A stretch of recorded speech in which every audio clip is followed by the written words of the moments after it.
ಹೆಚ್ಚಿಗೆ ಆಯ್ತವ ಅಂಬೋದ್ರ ಬಗೆದಾಗ ಹೇಳಿದಾಗ ಕೈ ಜೋಡಿಸಿ ಮದುವೆ ಮಾಡ್ತೀವಿ ಶಾಸಕರೇ. ನೀವು ಕೂಡ ಎಲ್ಲ ಸಮರ್ಥವಾಗಿತ್ತು. ಎಲೆಕ್ಷನ್ ಬಂದಾಗ ಓಟ್ ಅಲ್ಲ, ನಿಮ್ದು ಎಲೆಕ್ಷನ್ ಇರ್ತದ, ಅನ್ನೋದು ಇರ್ತದ, ನಮ್ದು ಇರ್ತದ. ಸತ್ಯ ಹೇಳೋದ್ರಿಗೆ ಬೇಕಾಗ್ತದ. ಅದಕ್ಕ ಎಲ್ಲರಿಗೂ ಕಮಿಟಿದಾಗ ದಯವಿಟ್ಟು ತಗೊಂಡು ಪಟ್ಟಕರ್ತದಿಂದ ಅನುಭವ ಮಟ್ಟ ಹಿಸ್ಟ್ರಿ ನಿರ್ಮಾಣ ಈಶ್ವರ್ ಖಂಡ್ರೆ ಸಾಹೇಬ್ರಿಂದ ಆಗ್ಬೇಕಂತ ಹೇಳಿ ಗುರುಗಳು ಕೂಡ ಬೇಡಿದ್ದಾರೆ. ಮುಖ್ಯಮಂತ್ರಿ ಆಗ್ಬೇಕು, ನಮಗೂ ಆಗ್ತಿದ. ನಾವು ಮೊನ್ನೆ ಮುಖ್ಯಮಂತ್ರಿ ಆದ್ರೆ ನಮಗೆ ಖುಷಿದ. ಬಸವ ಕಲ್ಯಾಣಿ 10,000 ಕೋಟಿ ಫಂಡ್ ಕೊಟ್ಟು ಕೈ ಎತ್ತಲೇ ಅವೆಲ್ಲ ಸಮಾಜ ಅಭಿವೃದ್ಧಿ ಆಗ್ಬೇಕಿಲ್ಲ. ಅದಕ್ಕೆ ದಯವಿಟ್ಟು ಈಗ ಇದ್ದಿದಾಗ ಅನುಕೂಲ ಮಾಡಿ ಅಂತ ಮನವಿ ಮಾಡಿ MLA ಹೇಳ್ತೀನಿ. ಒಂದು 25 ಲಕ್ಷ ರೂಪಾಯಿ ಹೆಚ್ಚಿಗೆ ಅಂಗಡಿದಾಗ ಫಂಡ್ ಕೊಡಿ. ಅದು ಈಗ ಹೇಳ್ಬೇಕು. ಸುಮ್ಮನೆ ಮತ್ತೆ ಹೇಳ್ತಂತ ಮಾತಾಡಿದ್ದು ಸಿಕ್ಕಿಲ್ಲ. 25 ಲಕ್ಷ ರೂಪಾಯಿ ಅದಕ್ಕೆ ಫಂಡ್. ಈ ಮೂರ್ತಿ 50/50 ಜನ ಒಳಗೆ ಯಾಕೆ ಕೊಡಲ್ಲ? ಗವರ್ನಮೆಂಟ್ ಅನ್ಸಲಕ್ಕಲ್ಲ 50/50 ಜಾಗ ಕೊಡ್ಬೇಕಂತ ಮನವಿ ಮಾಡಿ ಅವಾಗೆಲ್ಲ ನೀವು ಮನವಿ ಮಾಡ್ಬೇಕು.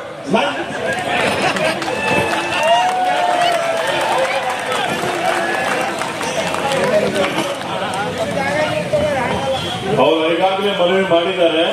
ಪ್ರಣವ್ ಸಲ್ಗರ್ ಅವರು ಮನವಿ ಮಾಡಿದ್ದಾರೆ, ಮಲ್ಲಿಕಾರ್ಜುನ್ ಖೂಬಾ ಅವರು ಮನವಿ ಮಾಡಿದ್ದಾರೆ, ಎಲ್ಲರೂ ಮನವಿ ಮಾಡಿದ್ದಾರೆ. Noble Public School admissions are open.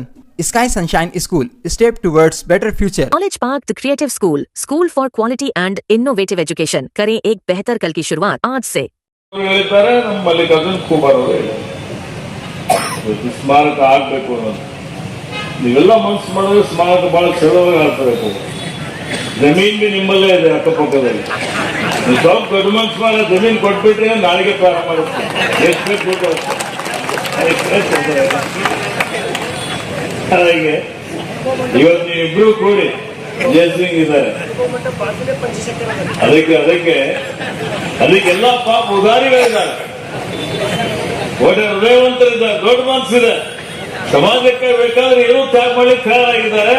ಅವ್ರ ಜಮೀನುಗಳು ಕೊಡ್ತಾರೆ. ಮುಂಬರುವಂತ ದಿನಮಾನಗಳಲ್ಲಿ ಈ ಒಂದು ಸ್ಮಾರಕ ನಾವು ನಿರ್ಮಾಣ ಮಾಡ್ತೀವಿ ಅನ್ನುವಂತ ಭರವಸೆ ಕೊಡ್ತಾರೆ. ಒಂದು ಇವತ್ತು ಇಲ್ಲಿ ಬಹಳ ಸಮಯ ಆಗಿದೆ. ನೀವೆಲ್ಲ ಪಾಪ ನಿಮ್ ತಾಳ್ಮೆ ನಾನು ನೋಡಬಾರ್ದು. ನಾನು ಅಲ್ಲಿ 2-3 ಕಾರ್ಯಕ್ರಮ ಮುಗಿಸ್ಕೊಂಡು ಬಂದಿದ್ದೇನೆ. 12 ಗಂಟೆ ಅಂತೇಳಿ 1 ಗಂಟೆ ಲೇಟ್ ಮಾಡಿ ಬಂದಿದ್ದೀನಿ. 3 ಗಂಟೆ ಈಗಾಗಲೇ ಆಗ್ಬಿಡು. 3 ಆಯ್ತು 3:30 ಆಯ್ತು ಗೊತ್ತಿಲ್ಲ. ಬಹಳ ಜನ ಊಟನೂ ಮಾಡ್ಲಿಕ್ಕಿಲ್ಲ. 4 ಗಂಟೆ ಆಗ್ತಾ ಇದೆ. ಹೆಚ್ಚಿನ ಸಮಯ ನಾನು ತೆಗೆದುಕೊಳ್ಳೋದಿಲ್ಲ. ನಿಮ್ದೆಲ್ಲರ ಏನು ಬೇಡಿಕೆ ಇದೆ. ಇವತ್ತು ಮಹಾಪುರುಷರ ನಾವು ಪುತ್ಥಳಿ ನಿರ್ಮಾಣ ಮಾಡ್ತಾ ಇದ್ದೀವಿ. ಅವರಿಂದ ಆದರ್ಶ ಪಡೆಯುವಂಥದ್ದು. ಅವ್ರು ಏನ್ ತೋರಿಸ್ಕೊಟ್ಟಿದ್ದಾರೆ, ಯಾವ ಕಾರಣಕ್ಕಾಗಿ ಅವರು ಹೋರಾಟ ಮಾಡಿದ್ದಾರೆ, ಸಮರ್ಪಣೆ ಮನೋಭಾವದಿಂದ ದುಡಿದಿದ್ದಾರೆ, ನಮ್ಮ ವೈಯಕ್ತಿಕ ಜೀವನದಲ್ಲಿ ಅಳವಡಿಸಿಕೊಂಡು ಅದನ್ನು ನಾವು ಜಾರಿಗೆ ತರಬೇಕು ಅನ್ನುವಂಥದ್ದು.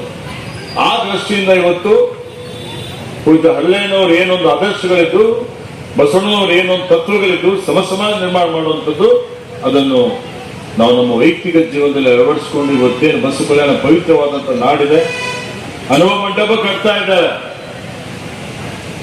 ನಾನೇ ಹಿಂದೆ ಉಸ್ತುವಾರಿ ಮಂತ್ರಿ ಇದ್ದಾಗ ಮಾನ್ಯ ಸಿದ್ದರಾಮಯ್ಯನವರು ಮುಖ್ಯಮಂತ್ರಿ ಇದ್ದಂತಹ ಸಂದರ್ಭದಲ್ಲಿ